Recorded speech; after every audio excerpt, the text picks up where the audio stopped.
7% सुध हार ऋण प्रदान 3 किलोवाट सिस्टम निमंते ईएमआई मासक प्राय 610 टंका प्रदान ईएमआई पर मध्य मासक प्राय 1265 टंका संचय करें। अतिरिक्त आय आवश्यकता ठारू अधिक उत्पादित विद्युत DISCOM को विक्रय करा जाय पारिबो। योग्यता मानदंड एथिपाई को माने योग्य विवेचित हेबे से भारतीय नागरिक होइथिबे आपनक पाखरे सौर पैनल लगाइबा निमंते योग्य छात घर टीए थिबो आपनक नाम रे वैध विद्युत संयोग थिबो आपण पूर्वर अन्य कोनोसी योजना रे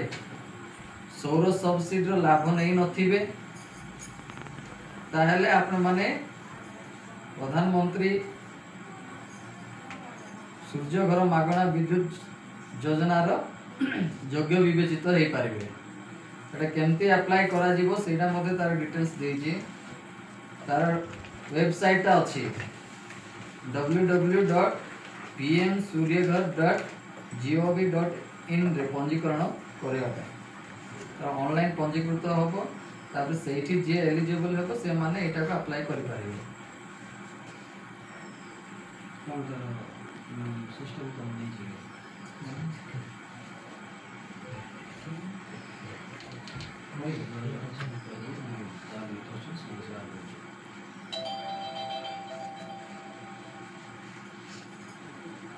इंस्टॉलेशन टा कते तीन प्रकार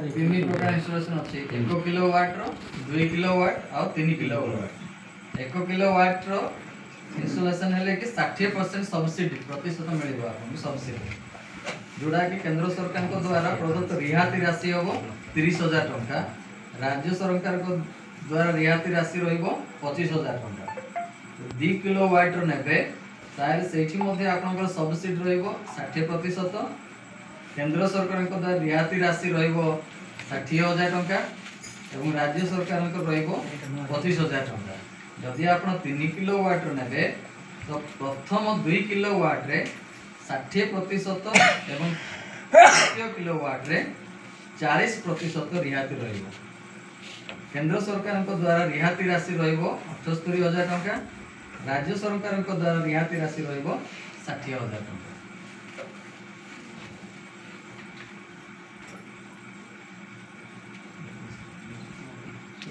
सुनले तो एटा होची पीएम सूर्य घर प्रधानमंत्री सूर्य घर योजना प्रधानमंत्री सूर्य घर मागणा विद्युत योजना एटा सब सोलर सिस्टम आ किछि करंट ऊपर निर्भर सोलर 3 वर्ष पर खराब हो प्रकार सेटा मानुअल आसु आपन मानुअल ऊपर ही हम काम करबा 3 वर्ष पर गारंटी कार्ड